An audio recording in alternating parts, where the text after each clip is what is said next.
You're listening to the Easy Feed podcast, episode number 88, supporting overweight children with their health.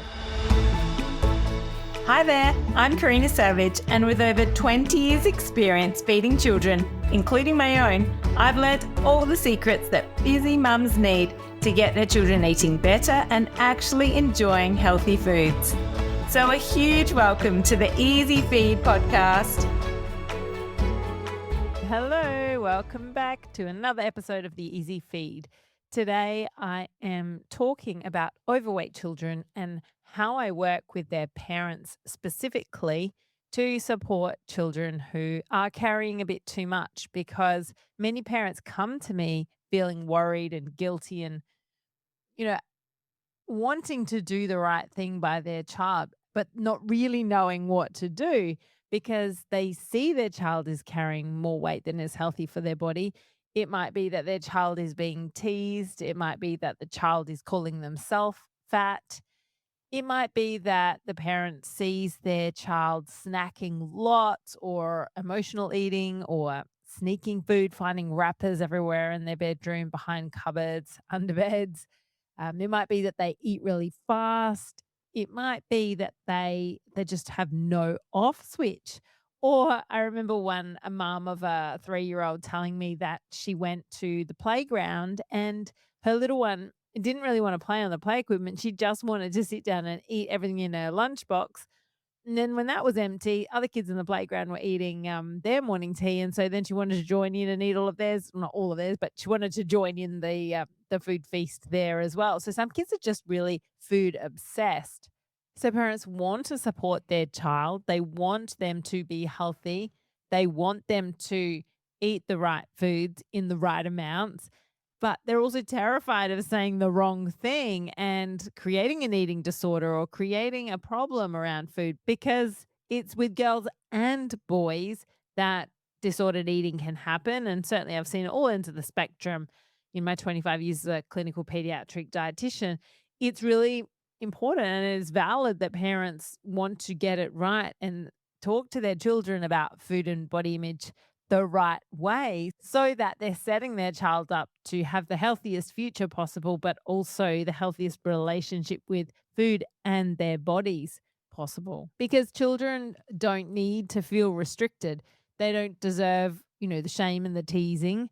And we don't want them to feel like their body is a problem, their body is disgusting. They just need a clear plan and structure around eating and messaging around food and bodies, because that's really going to support them long term.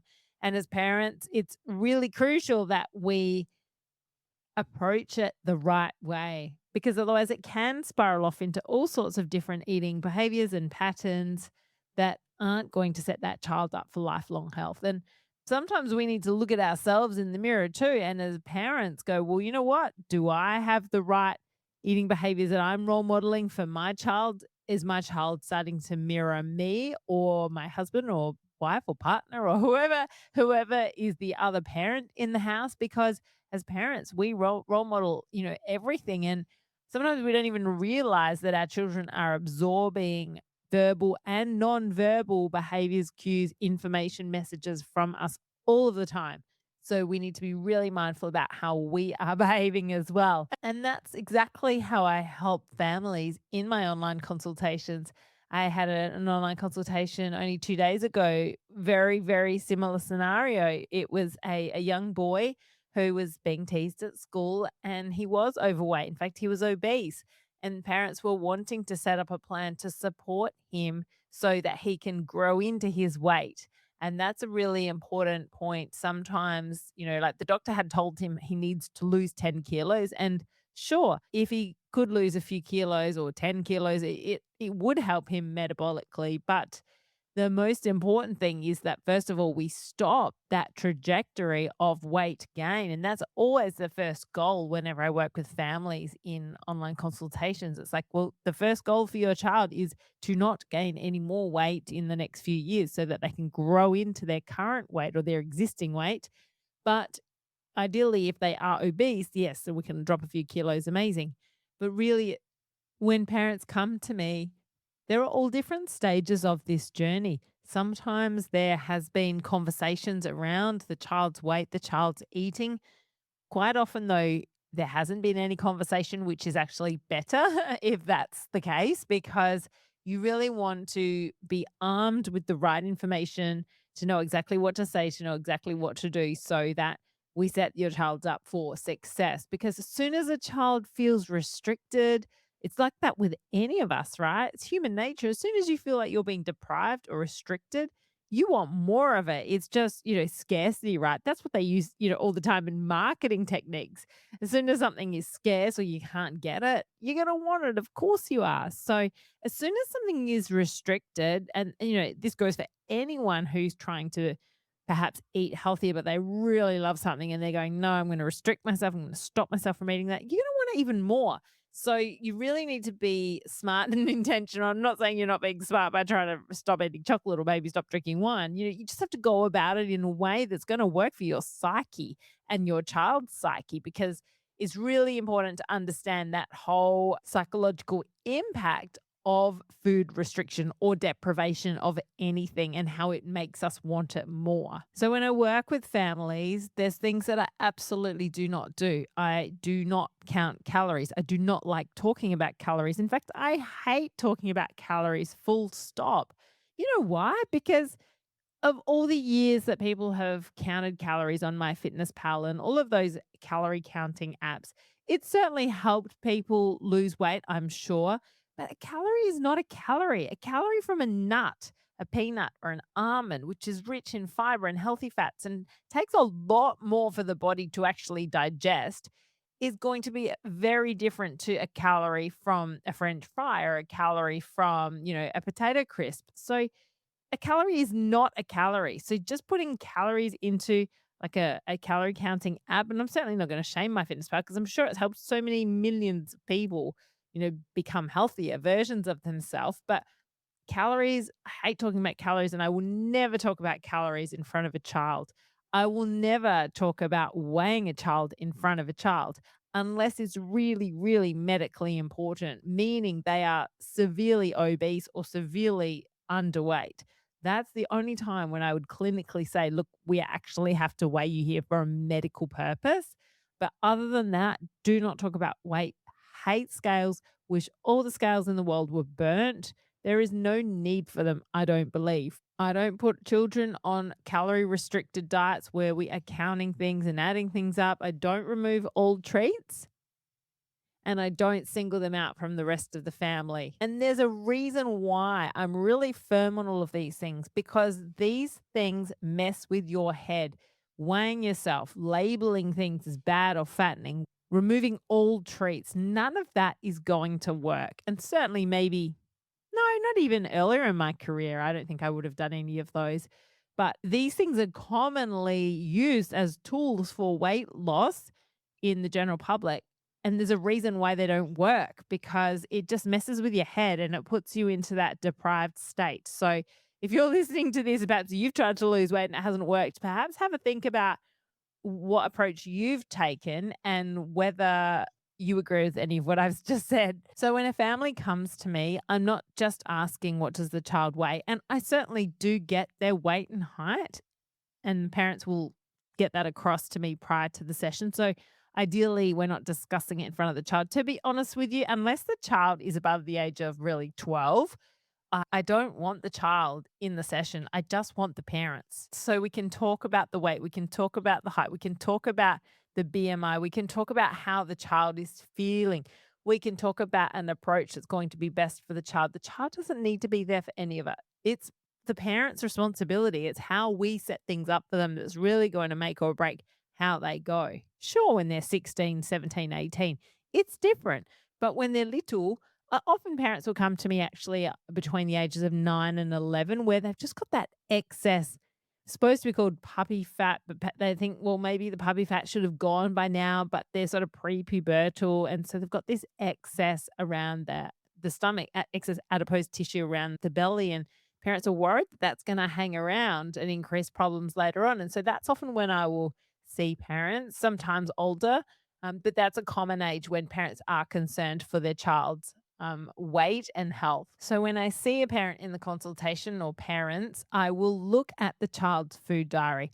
I will look at their weight and height. I will plot out their BMI and I will look at their history, their weight history. So where has it been tracking? Have they always been really high or has it really crept up significantly in the past few years? And if so, what is that linked to? Has anything significant happened in the last few years that potentially has caused that child to gain weight? Perhaps it's a separation or a divorce from the parents. Perhaps it's changing schools. Perhaps it's starting a medication. So it's really important to look at the child holistically and look at patterns and trying to understand links and causes that aren't just food, because we really have to look at the whole child and everything related to their life. And another name for this could be the child's feeding ecosystem, which is a concept that I've created and talked to a lot in relation to fussy eating, but it absolutely applies to all children because it really has to do with not just, the way that the child eats, but it's why the child eats, it's where the child eats, it's how the child eats. Understanding more than the amount and type of food going in their mouth is really important.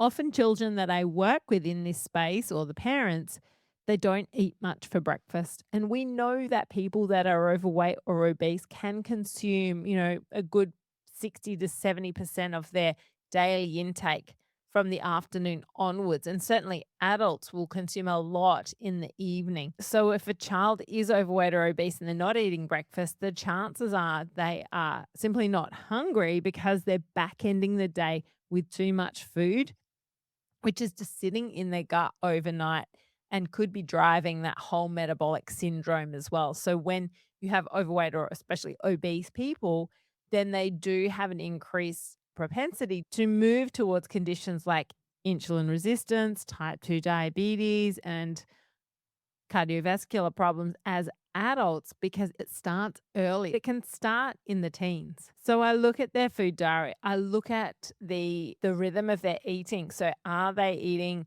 meals and snacks? Are they skipping? Are they front ending the day? Are they back ending the day? And then I look at the type of food they're eating, especially the macronutrients. So things like protein, carbohydrates, fats. What types of protein are they eating? What types of carbohydrates are they eating? And this is crucial because if they're filling up on all the fast sugars are not satiating. They are not satisfying. You get a quick hit and then it's gone again. And then you want more. And then it just reinforces this whole obesity problem because it just eating and eating and eating, getting fast hits and then being hungry again, and then getting another fast hit and then being hungry again. And that's terrible for not only appetite control, but also mood regulation and concentration and focus. Often we have constipation that also comes because they're not eating enough fruit and vegetables and loading up on more of the unhealthy foods, although this doesn't always happen, but can go with children who are a bit heavier. And I'm also on the lookout for ultra processed foods and foods that are potentially causing addiction, which is working against the child. And I hate that we have to scan for these ultra processed addictive foods to support our children because really at the end of the day, if we were doing the right thing by our kids, these foods would not be available to us. The government would step in and go, you know what, these are really not healthy for our children or us, so they're not allowed to be sold. But sadly, the food company dollars means that this whole ecosystem continues. I'll talk to parents about appetite and fullness and whether their child actually gets hungry, whether they get full, whether they can recognize hunger and fullness, the speed at which they eat. Do they eat really quickly? Do they stop when they're full? Or if they like it, do they keep going? Do they ever leave food on their plate? I'll ask about emotional eating and whether they eat when they're bored or stressed, or do they eat more when they're sitting on the couch? So looking at behavioral patterns there and also emotional patterns there. It's also important to factor in general lifestyle behaviors, so screens, sleep, because there's been lots of studies that have shown that shift workers or people that do not get enough sleep, so they've actually sleep deprived people in these studies. And the more sleep deprived you are, the more you are likely to go for those really high sugar, high fat foods because you just need a quick hit.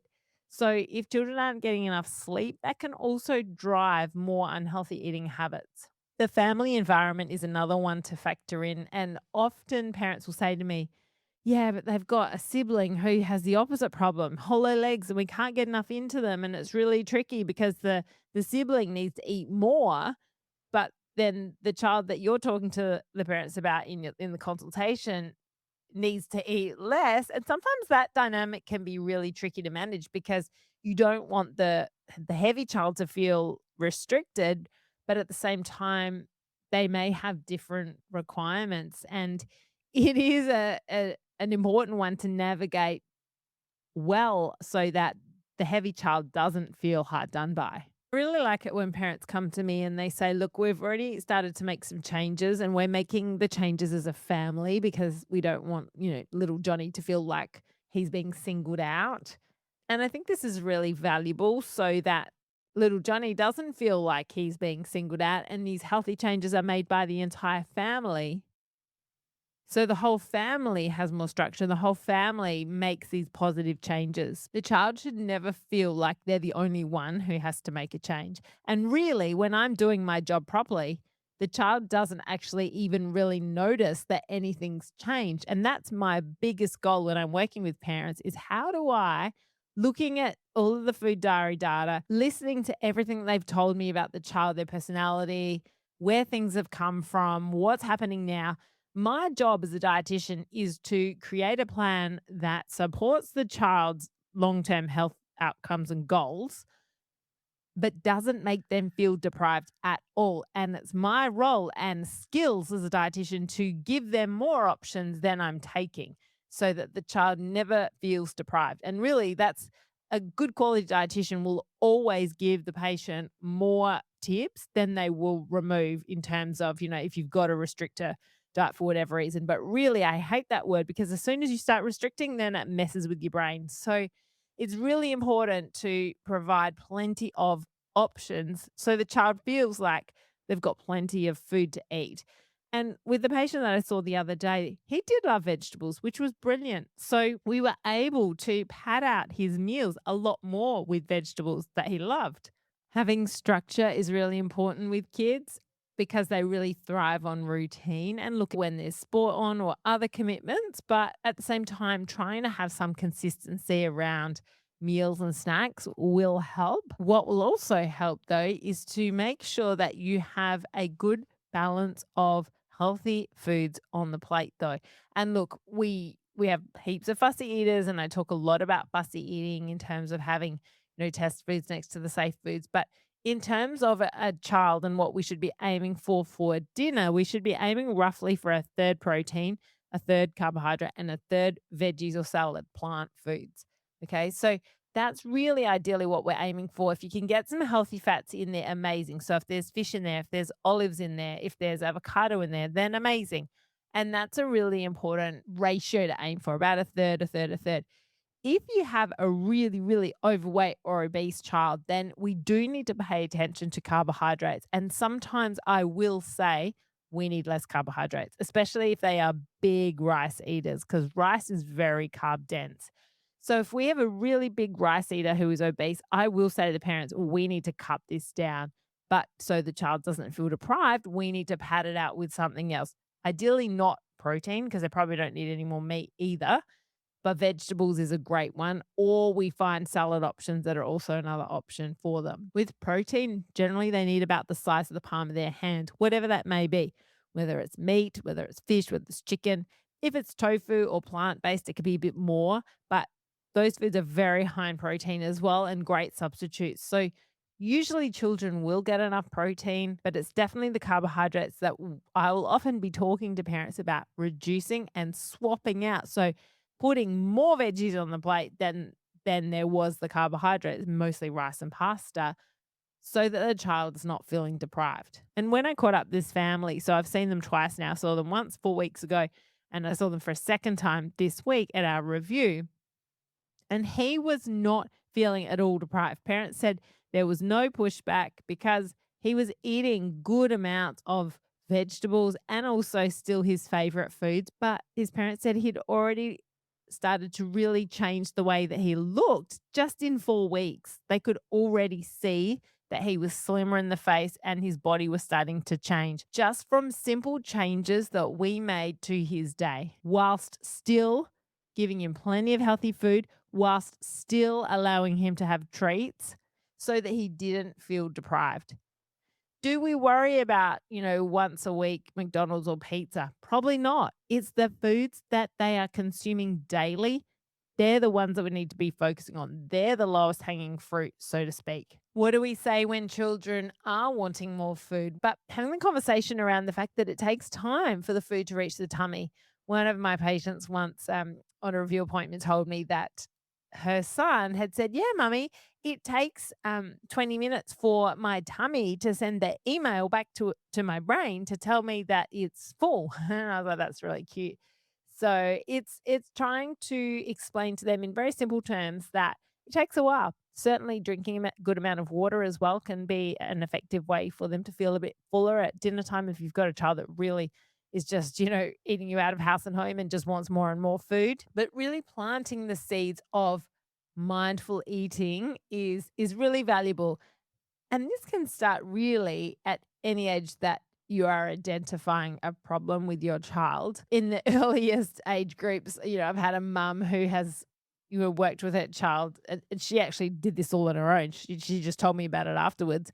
She said, she knocks on her tummy to see whether it's hungry or full, as basic mindful eating concept.